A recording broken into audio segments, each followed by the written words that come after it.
There have been many rumours about a secret space force, especially since the Scots-born hacker Jerry McKinnon tapped into the secret computer files of the US military and NASA.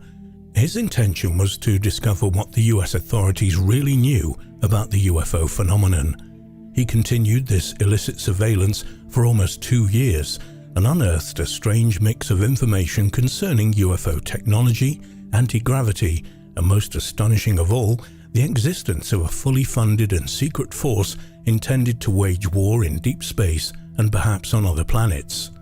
This ties in neatly to claims that there have been bases on the Moon since the late 1950s, when, under the terms of Project Horizon, the US Army and Air Force declared their intention to create permanent manned bases there in order to obtain a clear military advantage in the perilous days following the Second World War. Perhaps these claims are not as wild as they first appear because of what was allegedly seen by Neil Armstrong and Buzz Aldrin during their iconic 1969 Apollo 11 mission. While on the Moon's surface, Armstrong and Aldrin allegedly saw what they described as enormous spacecraft lined up on the rim of a crater opposite them. Naturally, none of this brief conversation was ever released by NASA. There have been many claims both for and against this possibility. However, there are individuals who not only claim to have knowledge of such bases, but also claim to have been there. This possibility becomes even more credible when one recalls that in 2018, the US President Donald Trump spoke about establishing a sixth branch of the military, the US Space Force, with all that entails. This may also have been hinted at by another US president, this time Ronald Reagan, who on 3 separate occasions in 1985, 87 and 88 said that in the event of an extraterrestrial threat, we would soon forget all the domestic and territorial issues to join together to defeat such a threat. Perhaps this is part of an agenda intended to prepare the public for even greater announcements.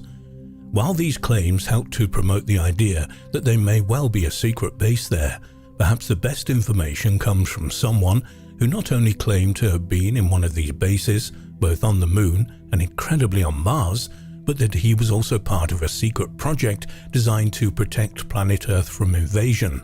That man was Randy Allen Kramer. Although the first reaction is to dismiss all of this as a hoax, there are nagging details that give validity to the story. Kramer, who for security reasons was also known as Captain K, has appeared on many TV shows talking about his experiences. He says that he was first recruited into the secret space program SSP in 1970, aged 4, as part of a MILAB or military abduction. He claimed that this program was named Project Moon Shadow. Prior to his being taken, he had a series of what he assumed were vivid nightmares, but it later transpired that they were deliberately induced into his brain to see if he would be a suitable candidate for the program. He also claimed that he was one of 300 youngsters who had been secretly inducted, or perhaps abducted might be a better description, into the program. Of the 300, 20% were female, and this ratio was maintained throughout his involvement in the program. He stated that at night he was taken from his bed to isolated training camps, and he could be there for days and sometimes weeks. These training periods were not on another planet, but seemed to be in remote facilities here on Earth, and his off-planet experiences did not begin until later. Interestingly, he was always returned to his bed when these training sessions concluded, and he awoke as normal with no sense that any length of time had passed. What occurred during his time away, he thought of a particularly vivid dream. It was here that he became part of another top-secret project, and that was the creation of a corps of shadowy and fearsome super soldiers. This involved subjecting the candidates to all kinds of revolutionary psychological and physical conditioning, including the use of implants of various kinds, although due to the obvious physical changes these implants produced, this did not occur until the latter stages of the program. What these modifications did do, however, was make him and his colleagues into virtually unstoppable biological machines. However, once they had completed their tour of duty, all the implants were removed. He also told of other aspects of this project, where a different kind of super soldier was being developed using fetuses already altered through genetic engineering. These were cheaper to produce than machines and had a limited lifespan. They were expendable and intended for short-term use in extremely hazardous off-world environments. He later discovered that what was occurring involved time travel to avoid raising the concerns of the children's parents due to the time they were away and of course the unwelcome interest of the police and other civil authorities. It was not until 1987, when he became 17 years of age, that he was finally fully inducted into the Space Force as part of the Mars Defense Force, MDF. The MDF was intended to guard the civilian settlements, 5 in total, that had been established on the planet to facilitate mining operations. Prior to his deployment on Mars, he was taken to one of these bases on the Moon, and Kramer learned that, surprisingly, this unit had been established in the early rather than the late 1950s. It was here that he finally signed his enlistment papers that led to him spending a total of 20 years on Mars. This deployment was part of an elite group of Space Marines who were themselves part of an ultra-secret branch of the US Marine Corps. He was also given the rank of captain and a top-secret clearance, which was given to all of those who were part of this program. It is important to realize that this Space Force is not the work of the US alone, but a joint effort involving Russia, Germany, and China, as well as the USA. Even though all these countries may not seem to get along particularly well here on Earth, it is likely that in the event of an extraterrestrial threat to the planet itself, though self-interest if nothing else, they would have to work together to defeat it, and the SSP and MDF are part of the Cooperative Alliance.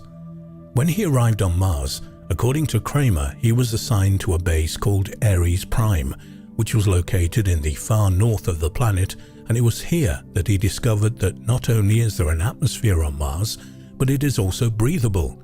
However, it is similar to that of the Arctic here on Earth, and he had to wear a face mask, but although very uncomfortable, he could breathe without it. Ares Prime happens to be the largest and first of the Martian bases, and the military sections of this base is designed as Forward Station Zebra, and this was where he spent his time. He also was given the code name Zed. It was around this time that he learned that the authorities on Earth were aware of at least 50 different species of extraterrestrial, the majority of which have different forms of space travel. Actually, there were several reasons why these bases had been established. Although they were primarily intended to see if the human race could not only survive, but also thrive off-planet, there were other reasons too. One was to establish the previously mentioned Defense Force. The others were to claim Mars as a US territory, and incredibly, to acclimatize the Martians to the people from planet Earth. Kramer reported that there are 2 intelligent species on the Red Planet. One is reptilian, and the other is an insect-based life form. And although he was initially told that they were hostile, both to each other and to humans, he found out that this was propaganda, and the truth was quite different. He learned that both species were intelligent and highly involved, and each had its own cultures and beliefs, and they mostly lived below ground in what he referred to as hives and collectives. Initially, the indigenous Martians, providing their territory was respected, regarded the humans as neighbors and had no apparent interest in conflict. But despite this, there were a few brief clashes that didn't amount to much. Given that the environment was hostile and unforgiving to all species, they eventually agreed that conflict was not the way forward, so a peace treaty was drawn up. Among the terms of this treaty, it was agreed that humans would respect the customs and traditions of the native Martians, and that, in the best interests of all concerned, they would join forces to defeat another reptilian race called the Draconians, who were intent on invading Mars. This agreement resulted in a successful joint battle with the warlike race, who were forced to abandon their conquest, but Kramer revealed that the Space Force was able to recover various weapons that could be reversed engineered for use in the Space Force and elsewhere. Shortly before he left Mars, a group of MDF Marines received orders to enter part of a reptoid hive and recover an artifact of some kind. He was well aware that this would contravene the terms of the treaty and might result in conflict, But when he asked about this, he was told that they were direct orders from headquarters and they had no choice. They had to do as they were told. His team of 50 Marines entered the underground tunnels and came to a large open area resembling a huge dome and an arena. The artifact they were required to remove was on a pedestal in the center of the arena. When they arrived, doors around the edges of the area suddenly opened and reptoids rushed out, each one carrying a scythe-like weapon. There was fierce hand-to-hand battle, which resulted in losses to both sides, and 25 men of Kramer's group were killed. They did, however, retrieve the artifact, which Kramer described as looking like some kind of ancient technology, but he never did discover what happened to it or what it did. Despite being badly wounded, he managed to get out and spent several weeks in the base hospital, and it was here that his commanding officer offered him a chance to get off Mars. He was offered the chance to become a pilot, ferrying personnel and equipment to and from the moon. After recovering, he left Mars for good and spent his final 3 years in the SSP as a pilot. At the end of his service, he remained on the moon for 4 months, undergoing a reversal and de-aging process to prepare him for his eventual return to Earth. During this process, the implants were removed and he was also reprogrammed to remove the memories of what he had seen and done. He was returned to his original timeline in 1987. The reprogramming lasted for several years until gradually some of the repressed memories started to surface. The story told by Kramer is truly remarkable, particularly so since there are variants on it that have come from other sources, and those who claim to have served with the SSP on Mars. However, they served at different times and were not aware of one another until Kramer went public, which helped to trigger their own recall of the events that they had experienced.